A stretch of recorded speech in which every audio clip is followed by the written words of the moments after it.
Hey everybody, Scoutcrafter here again, Mishmash Monday. Hope you're doing well. We're having a kind of a little bit of a heat wave here. I'm sure a lot of you around the country here in the U.S. is experiencing similar conditions.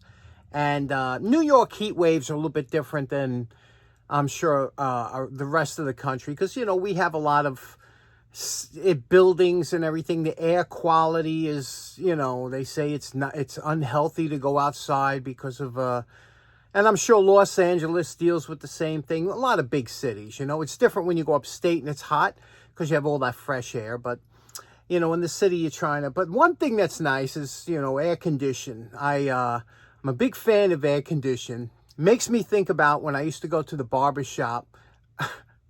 Frank knows what I'm talking about, my buddy from Whitestone. I used to go to the barber shop here in Whitestone, next town over.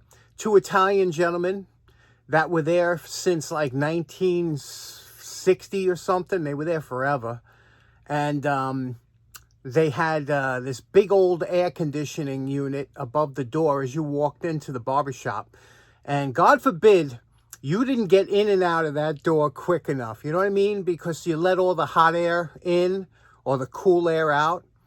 And so it was funny because if you were new to the barbershop and you kind of lollygagged as you were coming in, everybody would turn around and yell, hey, close the door. The air condition. I miss those guys, you know. The old two Italian guys there. The air condition. You like the air condition, huh?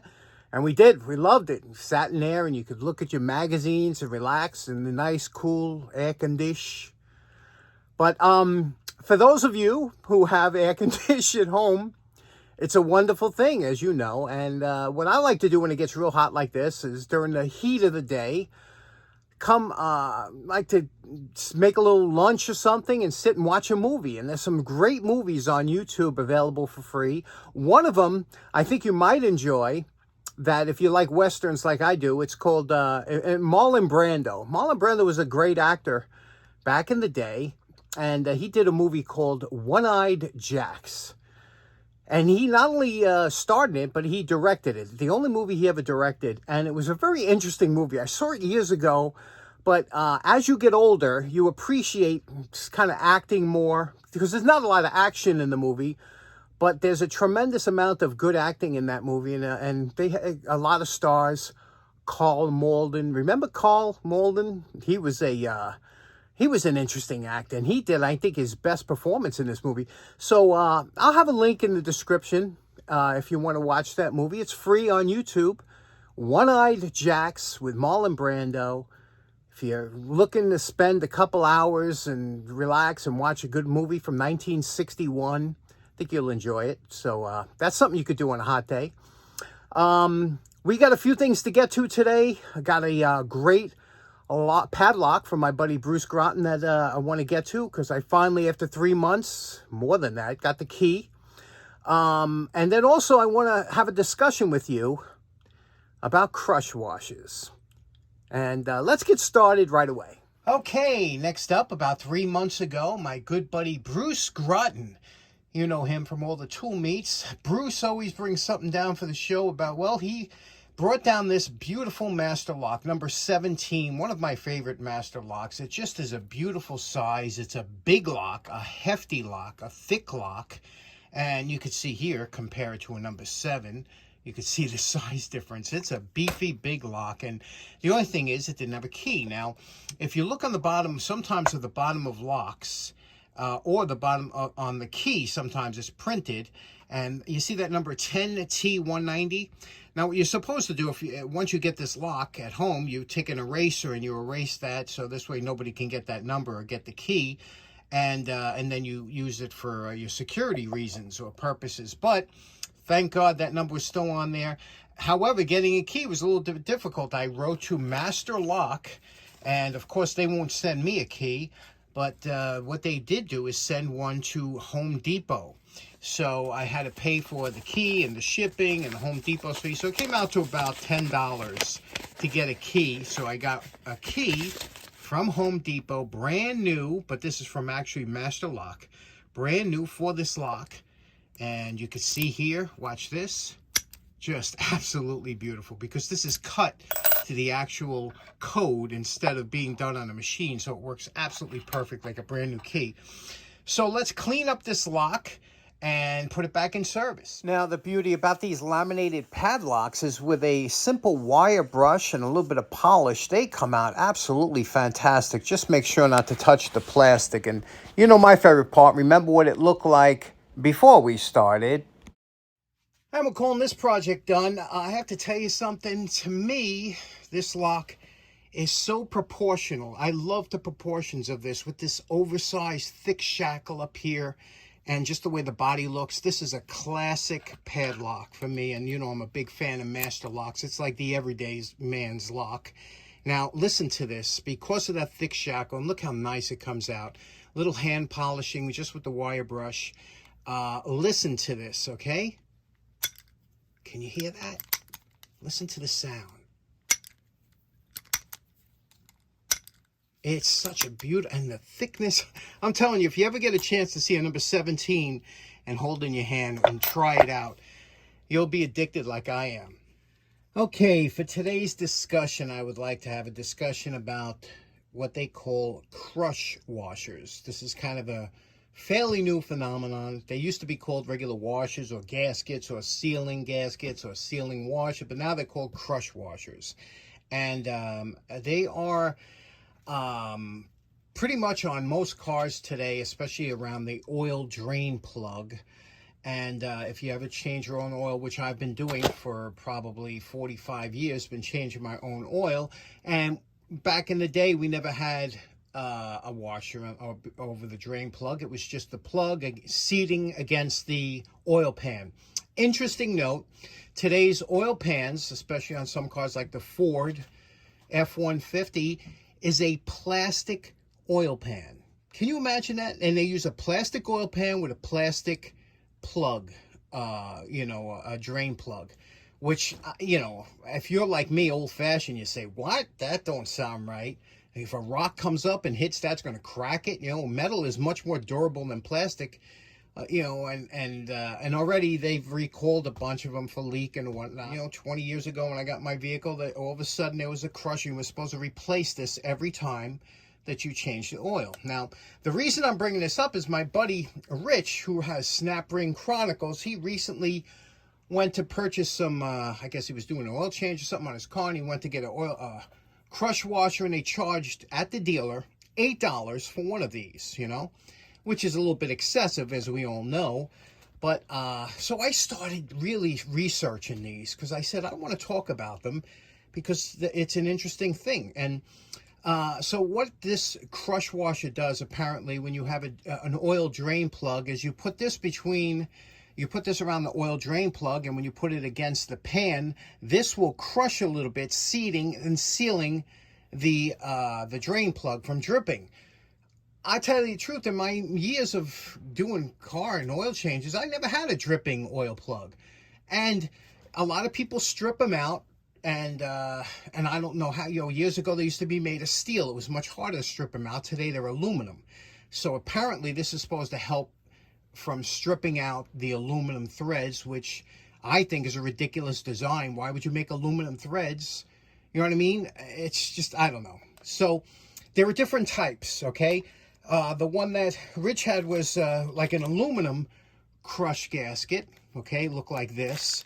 And some of them have copper ones. Again, this one here, this is a kit that you buy, and it's called a sealing washers. See what I mean? So, but again, in the automotive or whatever, or even in firearms, they use them.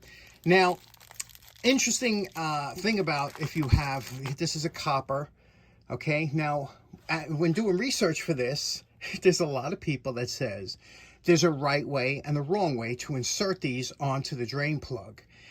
Now, when these washers are made, they're stamped out, okay? There's a machine that stamps them out. So when they stamp them out, there's going to be a rounder side and a sharper side. The sharper side is going to be the bottom, because the die presses and goes down like this and kind of smooths out the top. So they're saying there's a right way and a wrong way to install these on the drain plug. I don't know about that, because if you look at 15 videos. 7 of them are going to say they have to be installed this way, and 7 of them are going to say they have to be installed this. So you can't really trust the internet. The ones I have for my Toyota look like this, okay? Blue on each side with an aluminum sandwiched aluminum piece. And that gives it will conform to any irregularities between the drain plug and the pan. Now, even if you go on some websites, they'll say, oh, there's definitely a right and a wrong way to install these, because if you notice, one of the blue sides is thicker, and that's supposed to go against the pan. I'm telling you, it's nothing simple anymore. These are fiber washers. Okay, they don't have the metal area, so that's why if you try and seal, like let's say you put a piece of rubber or something on your drain plug, the twisting of the drain plug and the pan a lot of times will deform or possibly tear some kind of washer. This here, not to be confused with a crush washer, these are called machine bushings. Okay, these are steel, usually hard steel, so they're not meant to crush, and they're not meant to be used in that capacity. Can you reuse these? A lot of different people say yes you can, no you can't. You know, they obviously tell you to change it every time at the dealer, right? You'll always get a new one. However, if you're doing it at home, you don't have one available, they say you could flip it around, turn it the opposite way, and you could reuse these. Secondly, you don't want to over tighten them, because these will squash out, you know, so you have to have a good feel for the wrench, or you could use a torque wrench, but most mechanics just go by feel. And then of course there's the different styles. Some crush washers are very intricate and made, you can see how they're made to crush because the profile of them, and others just look like a regular washer. Now, the key is, when you go to buy these, they can be really expensive. And a lot of times you can buy them at 10 packs at the dealer, but they still are going to run you a little bit. And the funny thing is, if you go on eBay or Amazon, you could buy a pack like this for $6, you know, and or you could buy 100 of these for $15. So that drops the price down to 15 cents per washer, as compared to like $8 if you buy just one at the dealer. So that's the key. You know, sometimes you got to buy these in bulk, and you also got to find where they're coming from. Some look good, but I've been using aftermarket. I used original equipment manufacturer, OEM, from Toyota when I first got my truck, but then when I ran out of those after 10 years, I started using the aftermarket.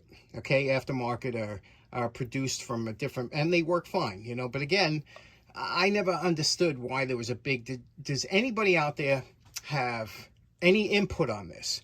One thing I'd like to talk about is the people that use these copper. I did see one interesting video from a technician over in the UK, and he was saying something I thought you might find pretty interesting. Now, this guy worked for a high-end dealership, and he was saying that you have to, or you should, anneal your washers, your crush washers, before you use them, so that they seal better. Now, he says that when they're either stamped or if you're going to reuse them, they're work hardened. And what work hardened means is anytime you tap this with a hammer or press down on it, it becomes harder, work hardened. Okay, now I'm trying to bend this around. It's pretty, this is a copper, brand new one, pretty stiff, right? It's very stiff. So this would be considered almost hard, because copper is a soft material. So what he was saying is that you hang this on a piece of wire and you make it cherry red, you anneal it, and then you could dip it in water, because with copper, dipping it in water with copper or silver or any of those type metals do not harden it. Whereas if you do that with steel, it hardens it, makes it like brittle. But it doesn't, not that way with copper. So let's see if we can anneal this. Now I'm trying to bend it. It don't bend, all right? So let's see if we can anneal this to make it softer. Now copper heats up very quickly, so we put on a piece of wire here. We're gonna wait till it's cherry red.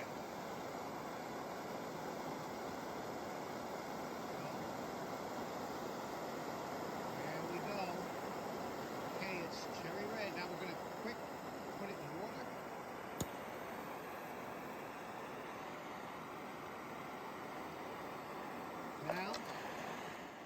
We'll see if it's any softer than it was before we started, okay? So now it's cool because I dipped it in water. And yep, sure enough, you see how it bends now easier? I'm sorry, see that? See how it bends easier? I can make it a wavy wash if I want. So annealing it actually helps. And this is supposed to help. Again, this was a technician from the UK, and this was supposed to help with sealing it on your car and using it, because now it's annealed, and that'll take into any surface irregularity. This will seal up against it. So that's an interesting tip. Anybody ever do that? Do you know that there are some manufacturers that actually recommend changing the oil drain plug at every oil change? So let me know what your thoughts are on crush washers and things like that. Special thanks to Bruce Grattan for the beautiful lock, and so glad we got that working again. And in closing, a good friend of mine by the name of Joe, who attends the Long Island Tool Meets, he has a beautiful piece of property out in Long Island on the Sound, and he has some flags that he flies, huge flags. He sent a little video here. Check it out. What beautiful footage of Old Glory flying over the Long Island Sound. And thanks so much for tuning in. Hope you have a great day. We'll see you again on Wednesday. Take care now. Bye-bye.